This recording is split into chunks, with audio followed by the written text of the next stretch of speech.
comment, rate, subscribe. Merch in the description. Check out our Facebook pages. We got marketplaces you can buy and sell stuff on.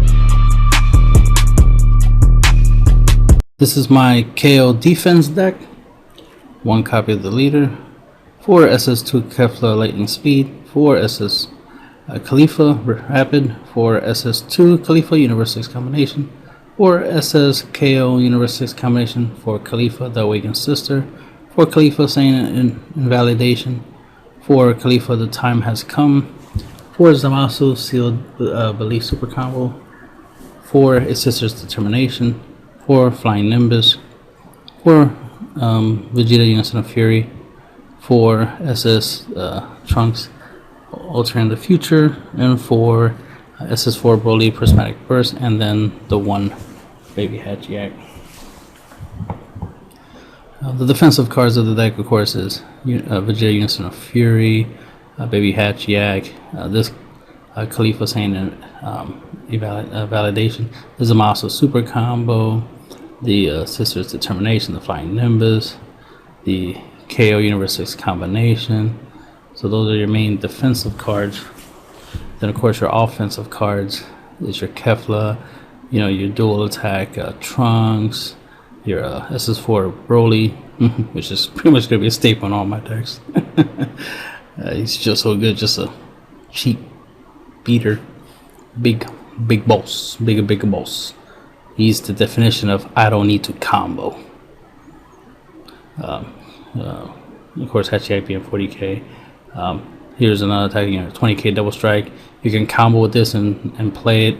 It's a lot like Varix Raider's War Cry, but it's on brand, right? Because it's a Universe 6, so it works in the deck. And of course, we have plenty of Khalifas to evolve on this on top of. So there's targets for that. This 30k double strike blocker, has a rival, so that's where the Zamasu comes in. Plus, Zamasu just adds extra defense capabilities to the deck, so it fits. The leader is blue, so there's that relevance. And again, rival play, and you can rival her out. And then she has the active main.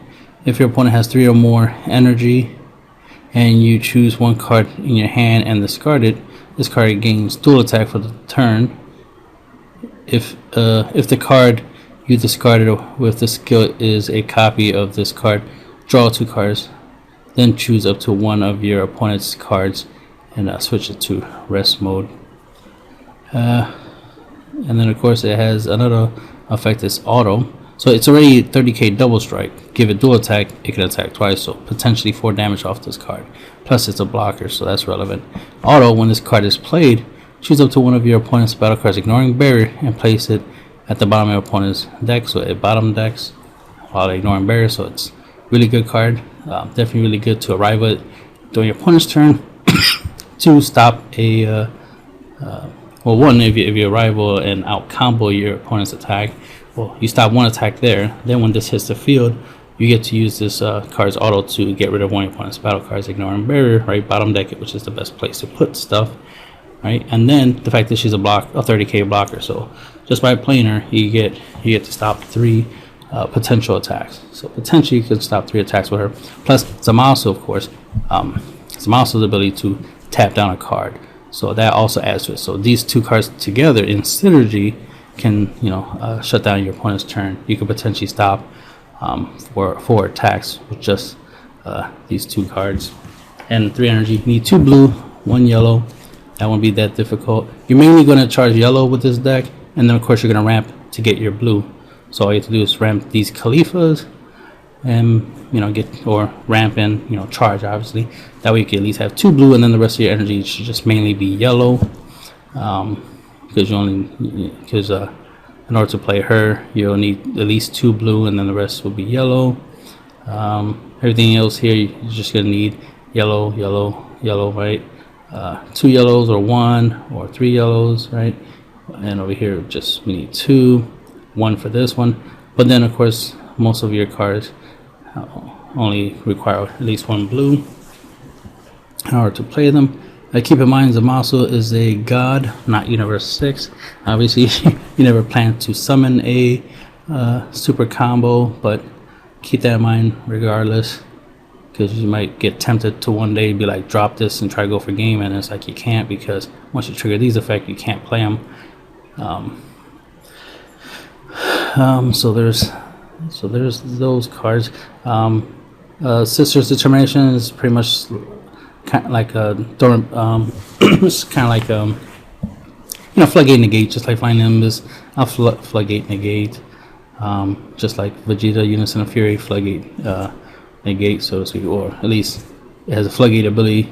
Active main, your opponent can't attack with battle cards with energy cost greater than their current energy until the end of their turn, so you'll be using that effect to keep your opponents like a rival plays, a Union Fusion, or any other big card they play out for cheap. This can help you keep them at bay, while you swing for game, right? So be very defensive.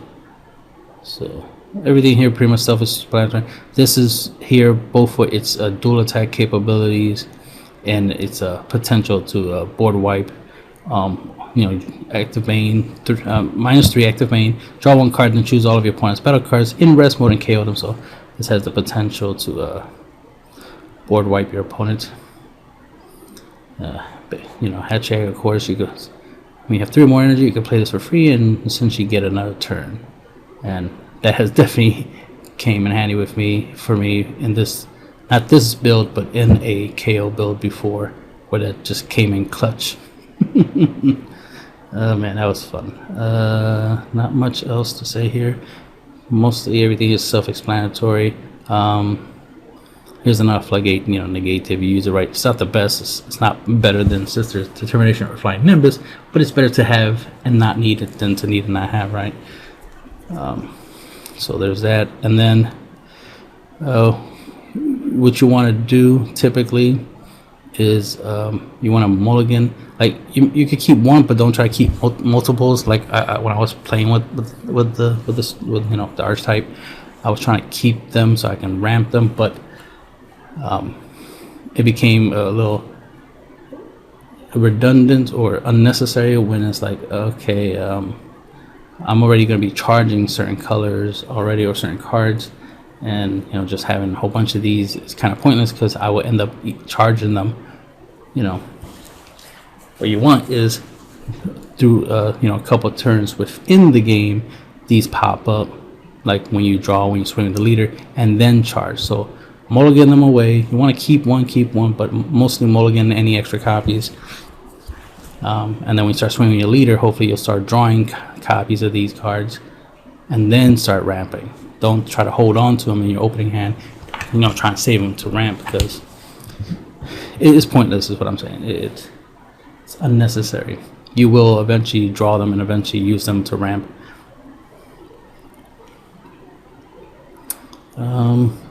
And back to Broly, just pointing out the fact that it's like such a good card, especially in a ramp deck. It's good in general in any deck, but in a ramp deck definitely puts in a lot more work, because all that extra energy you pump into this, a really huge mana sink, and he gets really strong for doing so. So yeah, you might want to cop these and give me credit, because I know most people are not talking about this card, not hyping it up, and